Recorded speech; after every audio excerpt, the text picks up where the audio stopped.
Saudara, ruang digital kini ikut berperan dalam mempengaruhi opini publik termasuk segala hal terkait perpolitikan di tanah air. Menjelang pemilu 2024 seperti apa peran ruang digital ikut menjaga ruang demokrasi Indonesia tetap sehat dan kondusif? Kami berbincang dengan Dirjen Informasi dan Komunikasi Publik Kementerian Kominfo, Usman Kansong. Pak Usman, selamat malam. Selamat malam, Liviana.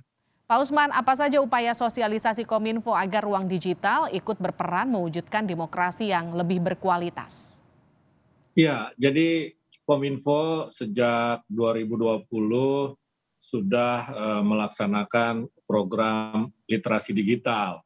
Nah, dalam literasi digital itu kita membahas, ya, mendiskusikan sejumlah tema. Yang pertama adalah digital skills. Ini terkait dengan keterampilan digital. Yang kedua, digital ethics. Nah, ini etika berdigital. Nah, ini orang Indonesia ini kan dikenal sebagai pengguna media sosial yang paling tidak sopan.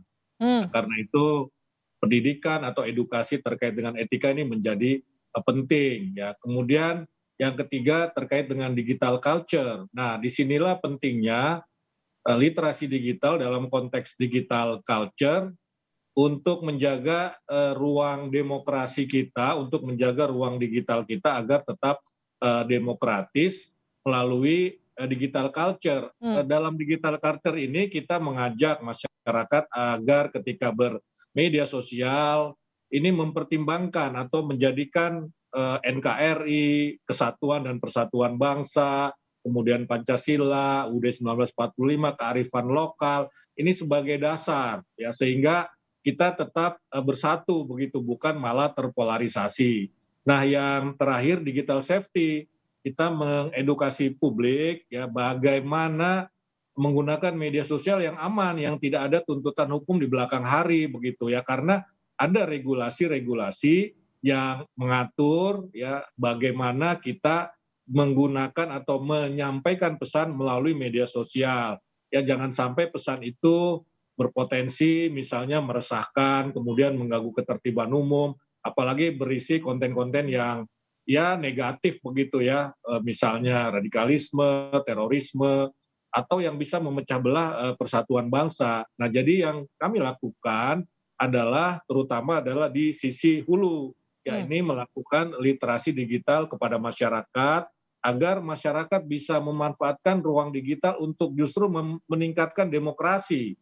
Ya, Indonesia ini dinilai demokrasinya kan stagnan, bahkan ada yang mengatakan menurun. Nah, salah satu faktor penyebabnya adalah karena ruang digital digunakan untuk menyampaikan disinformasi yang bernuansa post-truth. Ya, Oke. post-truth itu apa, ya? Post-truth itu ketika komunikasi melalui media sosial itu dengan tidak menyampaikan fakta-fakta rasional, tetapi justru mengguncang-guncang atau memancing, ya, memancing keyakinan, identitas begitu, emosional. Nah, ini yang menyebabkan demokrasi Indonesia dianggap stagnan, ya. Saya kira itulah pentingnya, ya, pentingnya kenapa kita menjaga demokrasi di ruang digital. Oke, Pak Usman, kita sepaham soal pentingnya menjaga ruang demokrasi atau katakanlah kondusivitas, semangat bersama untuk menangkal hoax khususnya di ruang digital. Tapi yang dipertanyakan kalau tadi kita bicara soal literasi digital, seberapa masif ini dilakukan oleh Kominfo, sejauh mana cakupannya? Oh ya, sudah sangat masif, ya. Tahun 2021 itu jutaan orang yang sudah mengikuti literasi digital. Mungkin angkanya sekitar 50 juta begitu, ya, kurang lebih sampai segitu.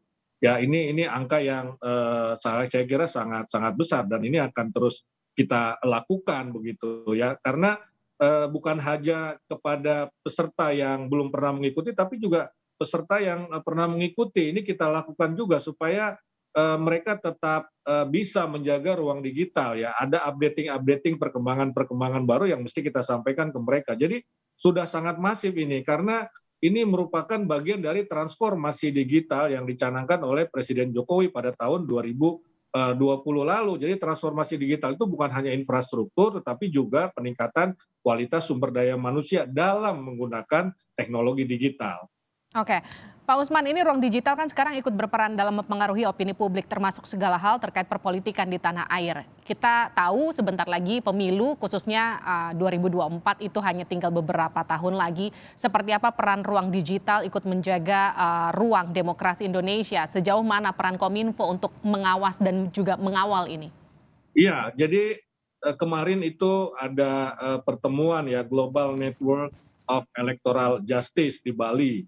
Nah, concern yang sama dengan yang kita diskusikan hari ini adalah jangan sampai ya ruang digital itu digunakan untuk menyampaikan pesan-pesan yang sifatnya post-truth, ya yang tadi itu. Ya bagaimana membentuk opini publik bukan melalui fakta-fakta rasional tetapi melalui emosi dan juga keyakinan-keyakinan personal atau katakanlah gampangnya sekarang politik identitas begitu ya. Nah, ini kita mitigasinya, kita harus memitigasinya. Ya kita misalnya dengan Bawaslu, dengan KPU akan membentuk semacam satgas. Ya ini tahun 2019 menjelang pemilu 2019 juga kita membentuk satgas dengan komponen yang sama, Kominfo, Bawaslu, kemudian KPU. Nah ini kita memantau ya ruang digital, jangan sampai ruang digital ini muncul pesan-pesan yang tadi itu, yang post-truth itu, yang berpotensi memecah belah bangsa atau menciptakan polarisasi di masyarakat. Nah, jadi kalau kita menemukan maka nanti kita akan take down itu. Ya kita sudah bekerja sama dengan platform-platform digital. Ya kalau kita menemukan konten-konten negatif, ya seperti tadi di pengantar Kompas TV dikatakan tahun 2019 ya ada 277 ya konten disinformasi terkait dengan pemilu. Itu bukan cuma kita identifikasi tapi juga kita take down begitu ya, kita take down. Nah, ini adalah langkah-langkah. Jadi kita membentuk task force ya untuk memitigasi agar ruang digital bisa ya digunakan sebaik-baiknya untuk meningkatkan kualitas demokrasi kita begitu. Baik, Pak Usman, saat ini kan Kominfo telah menggunakan cyber drone. Cyber drone ini apa, Pak? Katanya ini efektif untuk mendeteksi konten digital di dunia maya. Seefektif apa? Tapi nanti akan kita bahas usai jeda di Sapa Indonesia Malam.